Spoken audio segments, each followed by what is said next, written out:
Hey guys, this is Brian from Nintendo Game Point Plus. Well, I don't know if we did. I don't know what you personally did. I just watched the Xbox E3 2019 briefing. I thought it was called Experience for a second. I don't know.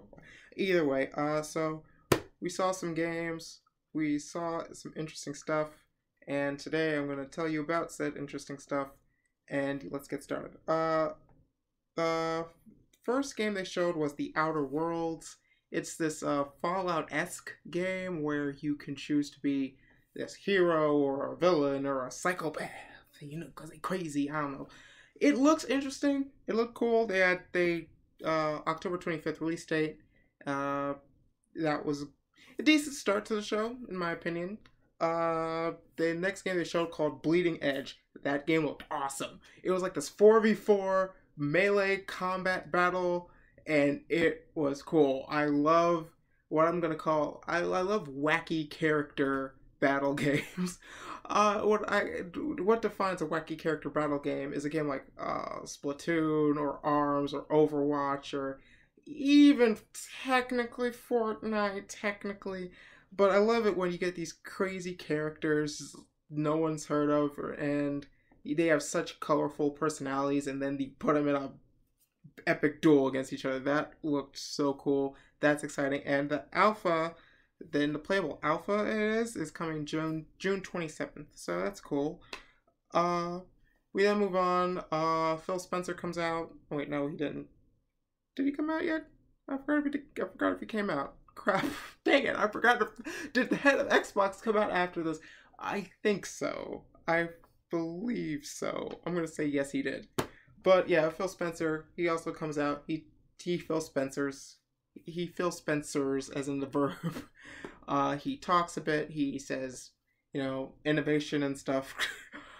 Phil Spencer's legitimately cool though. So, next game we saw, Ori and the Will of the Wisps. It got a release date, and it got giant, mystic spiders and wolves and panthers and giant evil witch doctor creatures. I don't know what that one creature was. It looked like a witch doctor. Okay, maybe it wasn't witch doctor, but we got a release date for it, February 11th, 2020. Yep, that's the first 2020 game that we saw.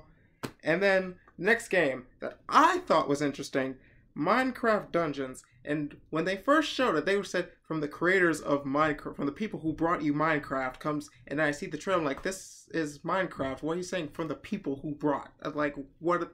It looks exactly like Minecraft. Everything from it was Minecraft. I'm like, what is this? The official Minecraft 2? No, it's actually a dungeon crawling Minecraft game where it's like a top-down. You're not really building anything. It's really just more of the game has the style and look of Minecraft, but it plays a little more like Diablo 3, where you're top-down, you're just hordes of enemies, and you go through these dungeons collecting keys. You can go, of course, with your friends, and that, to me, looked really interesting. I really like seeing Minecraft in this style, and I thought I think Minecraft's a great place to make this kind of game in, and I think it's really cool. And it comes out spring 2020, and I don't have to buy an Xbox because it's coming to Switch. I love that I can say. Oh god, I sound like a weirdo. I love that I can say, oh, I want this game, but I don't want it on the console that they showed it at the conference on. Okay, I'm sorry. Alright, so after that, we got Jedi Fallen Order, the new Star Wars game from EA. I love Star Wars. This looked cool. Comes out November 15th. Then, we got this one game. I swear I had no idea what the heck it was. And I'm like, it's like this guy, and he's with this dog, and he's going through the forest. And then it's like something's like chasing him through the forest, and he's got to look through this camera. And I'm like, this looks like the Blair Witch movie. What is this? And then I saw more and more. I'm like, wait, this is the forest. It has ghosts that you can only see through a camera. Is this the Blair Witch? Like, what is this game? And then all of a sudden, Blair Witch. They made a game out of the movie. So, okay, that to me looks interesting. It looked interesting. I'm not going to play it because I don't like horror games. Oh, great. That's awesome. Right? Like, great. It shows how much of a hardcore gamer I am. But yeah, Blair Witch, it to me it's interesting. I thought it was cool looking. So it's coming out August. I forgot the date. Like I know it comes out August. I forgot the specific date, and the text was too super small because every time Microsoft shows the date, it's always when they zoom out on screen, and I'm sitting on the other side, and my TV's here. I don't want to zoom in this close to the TV. What's the release date? No, but yeah, it comes out this August. Cool, awesome. Next, we got Cyberpunk 2077. We got a trailer. Guy had to get a microchip. His best friend died. Now he's on the run. That's the trailer in a nutshell. It was interesting. I thought I definitely like the style of this game. It was interesting, and then it got even more interesting when friggin' John Wick showed up. I'm not even kidding. Keanu Reeves is in this game, and he came out on stage. And, like, he actually had to tell the people, hey, calm down. Like, it was just insane, and I loved it. That is the perfect E3 celebrity guest appearance so far. So far. We don't know what else could happen. But Keanu Reeves, amazing job. Cyberpunk looks cool. Comes out April 16th, 2020. Awesome. Great, we got it. Shoot. Then we got a really cool looking indie game called Spiritfarer, and it has this incredible art style. It's like you're a girl and you have to you upgrade your ship or something, and you get people on your ship. It's like a houseboat or like an apartment boat. I don't know. I don't know how houseboats or apartment boats work. Is the mortgage cheap? Is the rent good? Am I getting clean water? I hope. I don't know. But legitimately, Spiritfarer looks absolutely amazing. I love the art style. I love the character design. I love the idea of how you're helping out people. You one day have to say goodbye, and then oh gosh, it's just, I love that game. That looked amazing, and it's coming out. Apparently, it's coming out in 2020, and again, I can't wait to get it. The Nintendo Switch, because I knew it was coming to. I read a little before I started filming that this game was coming to Switch. So it was another indie game. I forgot that they showed it here, but I forgot what indie game it was. But either way, that looked really cool. Then we got Battletoads. Like, and I love how it started like brunt, brunt, brunt, like the classic NES Battletoads sounds, and then we saw a really cool art style. We saw it was a beat 'em up 3 couch co-op. It looked amazing. It looks like it's gonna play amazing. I love it. I like it. I want it. And I can't get it on Switch because they haven't announced it before. So there you go. Get an Xbox game on Xbox. There you go. But yes, I thought it looked cool. I think it looks entertaining. I love the comic book look. And so, oh snap, my visual's gone. My visual went away. Hold on. There's my visual. Because that's the most important thing that holds the glue together. Battletoads. I don't think they give a release date though. Dang it, I wanted a release date. I feel like I wish it got a release date. Unfortunately, it didn't. Legend of Wright. It's this, again, amazing art style. It has this cool school book, paper craft, drawing in your notebook look. I want it. I just want it. That's it. That's like the I instantly want it. If it released now, I'd probably sneak into my cousin's room and take their Xbox. But my point is that game looked amazing. I think, again, I love the art style with it. I love the papercraft look. I love the intricate ways the details look, like how you're using cardboard to shoot a monster, and then the monster like pieces off and the colors start like peeling off like paper. It looked really cool. It reminded me a lot of what I did in school, was doodle and draw and stuff, and I liked it. Legend of Wright, it's coming 2020. Then we got a little bit of an indie sizzle reel showing off some stuff. Forgive me if I'm wrong. I think there was no Cuphead. I might have blinked. I might have missed something, but I'm pretty sure no Cuphead. No Cuphead. Delicious Last Course. So that kind of concerned me. I'll get to that in closer to the end. We also got Game Pass.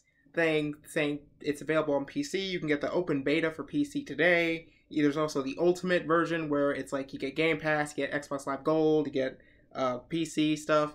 It's all for like $19.99 a month, or no, I'm sorry, $14.99 a month, and it's super awesome and cool. I thought I think it's good for Microsoft and Xbox owners. I personally don't fall in that boat, but you know what? Go on you. You got an awesome service. Next up, Microsoft Flight Simulator. Showed that. I thought there was gonna be like something crazy happening. No, it's just planes. It's just Microsoft flying planes. Hey, it works. Age of Empires 2 Definitive Edition. Showed that. That was an interesting one though. I thought, because I was like, what is this? Like, I didn't know what the game was until they said an Age of Empires. Oh, now I know what it is. Wasteland 3. That was cool-ish. I mean, it was interesting visually. I kind of didn't care too much, but it was still an interesting title. Psychonauts 2. That I cared about. That I liked. I thought that looked cool. They brought out Tim Schafer. They also said that Tim Schafer's studio, what was it? Oh crap, I forgot the name. I forgot the name of the studio, dang it. But they said Tim Schafer's studio and Psychonauts 2, they are now part of Xbox Game Studios. That's really cool. I also want to comment on this for a real second, compared to those fake seconds. For a second, I want to talk about how I really like that Microsoft is working together and acquiring studios, but it doesn't feel like back in the old days where the minute they acquired Rareware, it just all ended up downhill. It felt like, hey, we want you to work with us. We want you to. We're asking you, and they're saying yes, and then like all this stuff happens.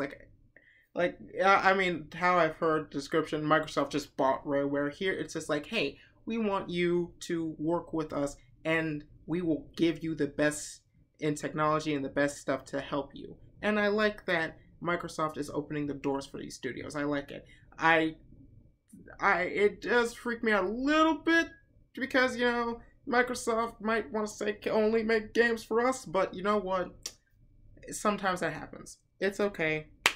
Either way, let's get back to Psychonauts 2. I want it. I thought it was super cool visually. I thought it has a great style.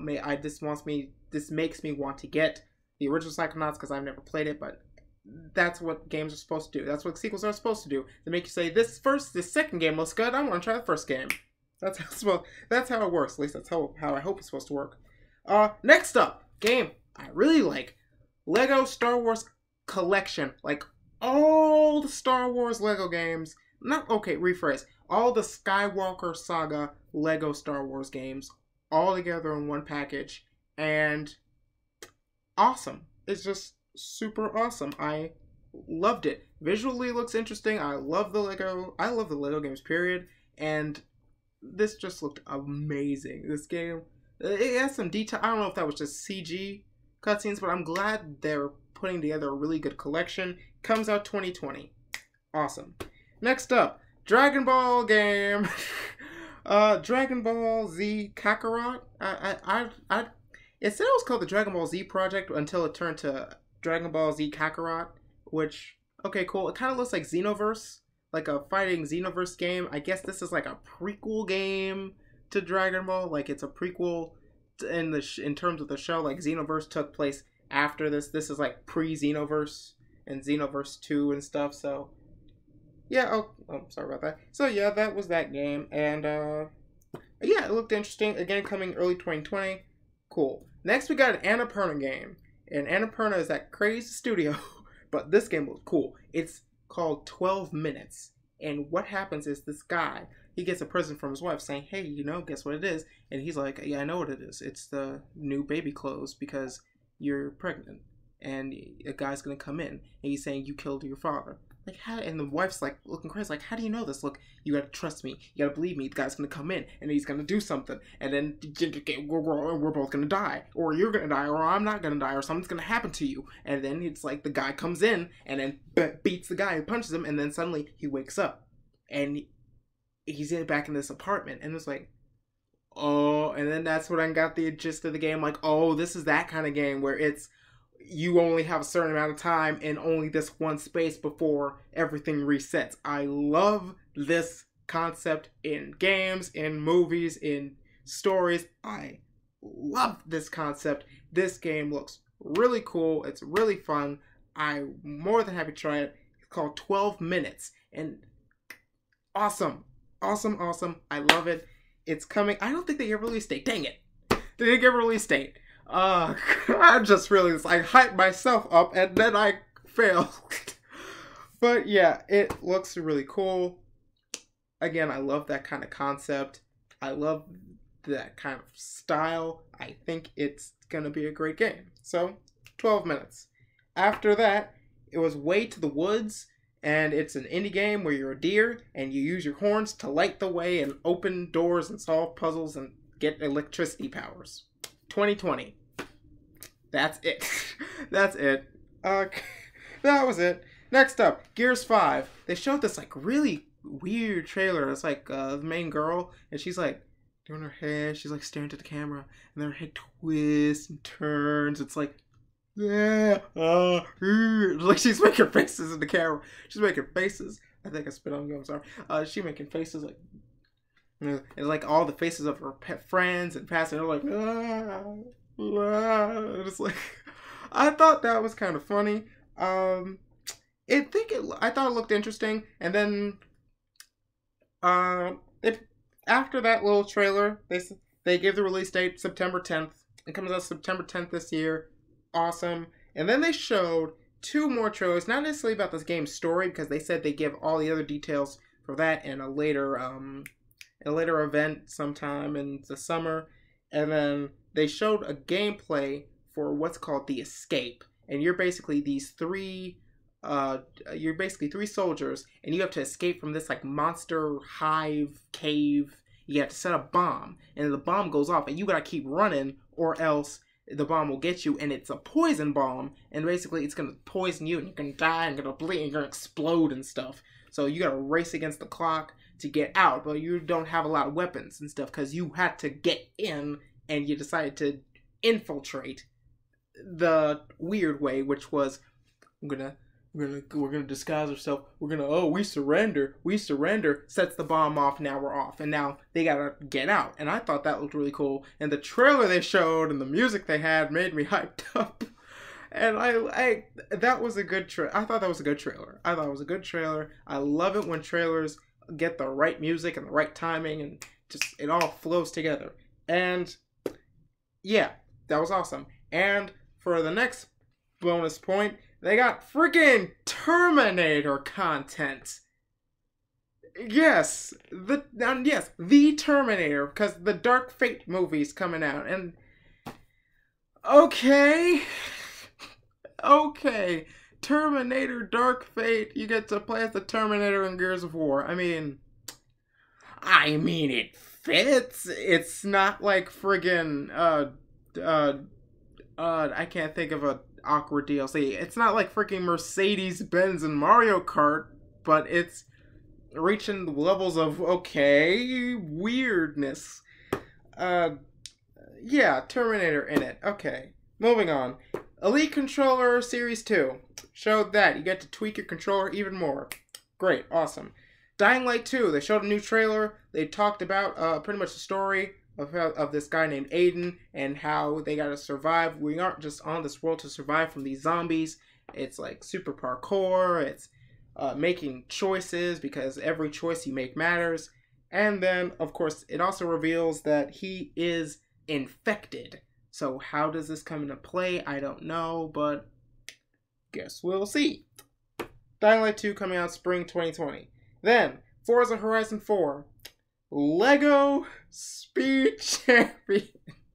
Because I was looking at the Forza game, and they even had a little car on stage. Like, there's a car, and then the Forza car is running, and then I'm like hearing music, and I'm like, everything is awesome. And I'm like, wait a minute. Wait, what? And I turn up, look up, because I looked down at my notes for a second, and then I heard and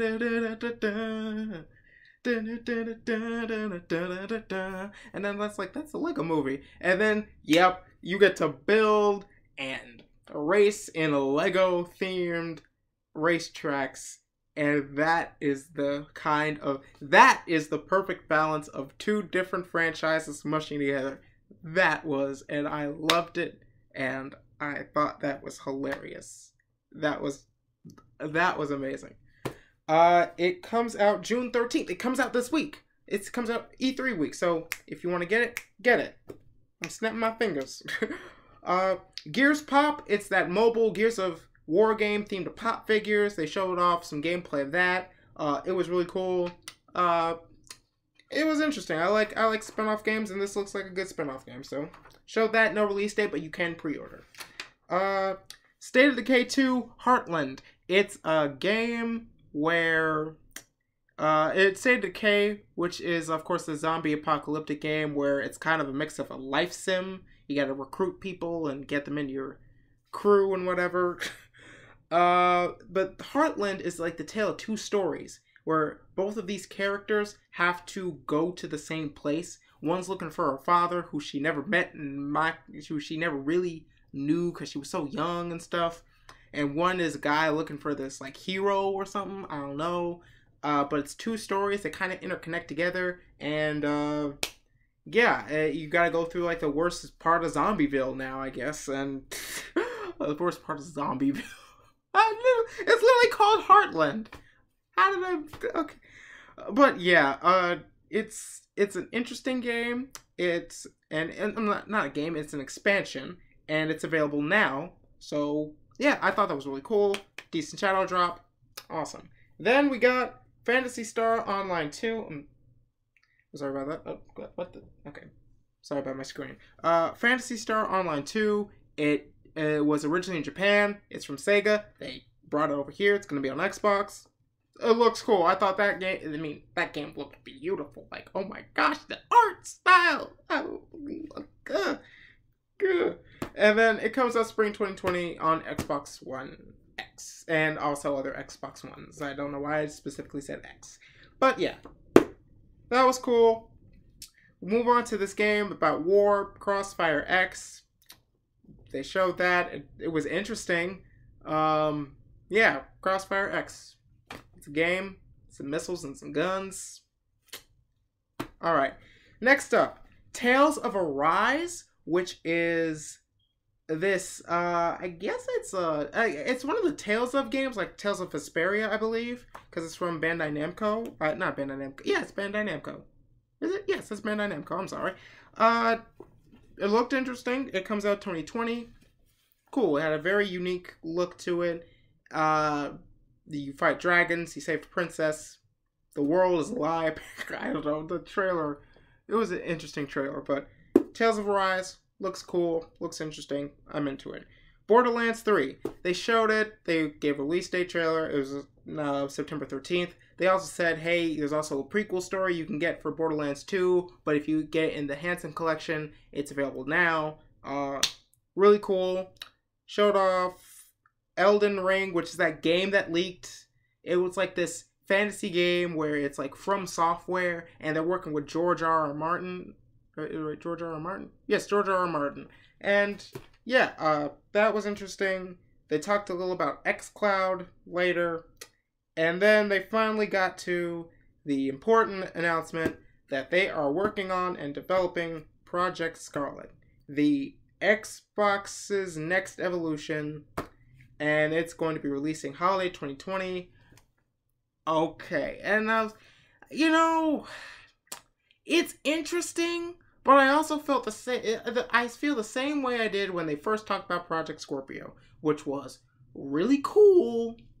I'm interested, but you're just teasing me. You're not even giving me like a picture of the thing. It's Project Scarlet. You're gonna say it's really super cool, and that's it. Super cool. It's interesting to see, but I'm like, well, that's good, but I want to see more. It's a good announcement. They said it was coming out holiday next year, and they also said the important thing, Halo Infinite will launch with this console next year as well. And more importantly, Halo Infinite is launching next year. That's the most important part, probably. Halo Infinite, it looks decent. The story is like this guy's on the ship and he finds Master Chief floating in space because he's also stuck in space because his ship's crashed. He needs to get back home to his family, and the Halo, apparently the initial Halo is broken. Like, it's destroyed. Apparently someone lost. I don't know what happened, but my Halo lore is a bit rusty, but apparently something happened to the Halo ring, and now Master Chief has to find out what happened. And someone attacks the ship and fade to white. It's really cool that this game is launching alongside Project Scarlet. No freaking duh. It's probably the best idea in the world to launch a game for Xbox. If you're going to launch a game for your new Xbox, you might as well, of course you're going to launch it with Halo. What else are you going to launch it with? Yeah, awesome. I thought it was a good way to end the show. Obviously ending on Halo, that's a great idea. And yeah, that was it. That was it though. Yeah, I guess we gotta talk about the ending. Overall,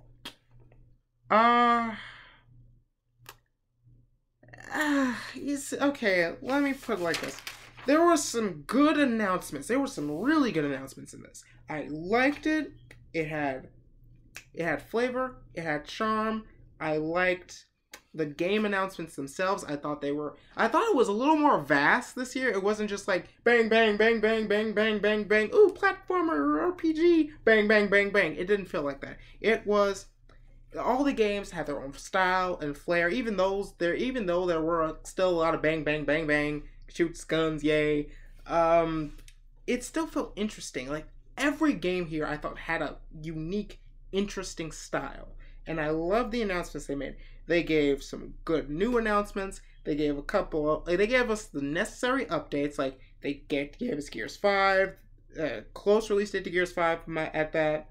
They gave us Dying Light 2. They gave us Ori and the Will of the Wisp. I know that was a big one. They gave us a lot of good stuff. Battletoads, I definitely feel, is a big one because obviously it's a rarer property we haven't seen in years. I love that they showed that. I thought they gave some good announcements, but the problem is, I don't know, it still feels like it just feels a little on the light side compared to say last year when we saw a lot of this stuff was first showing up. Like, we just saw stuff like last year we just saw Cyberpunk for the very first time in years. We see it. Battletoads, first time we ever heard of a rare property other than Kinect Sports. Reveal. We saw Ori. We saw Ori before, but my point is, a lot of that build-up is kind of gone now, and I don't feel like they gave us another game to fill that void of the build-up. You know, there was like build-up for these things, like, yeah, we're seeing Halo again, or like, yeah, we're seeing this game again, or yeah, we're seeing a sequel we want. This is like more like, here's the updates to this stuff. Here are the important things you need to know later. And yeah, so maybe also part of it is also a little on the hype train because unfortunately some stuff like heavy rumors and stuff.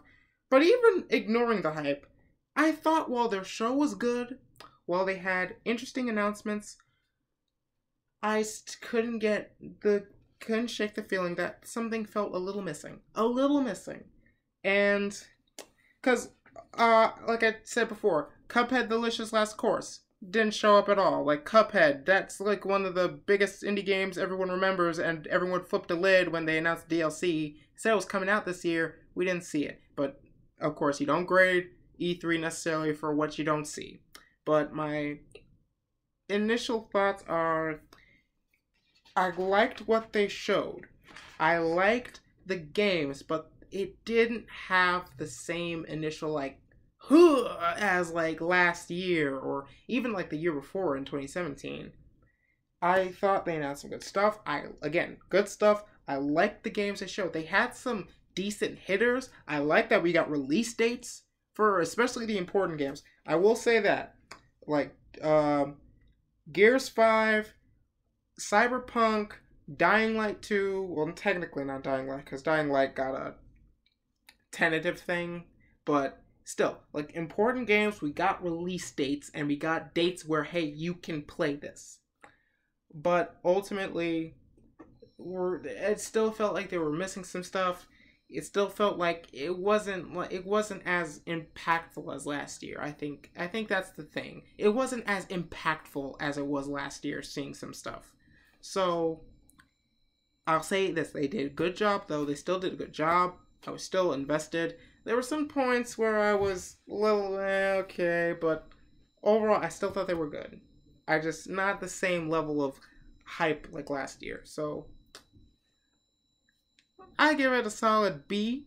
A solid B. My initial. I'm gonna think about it a little more.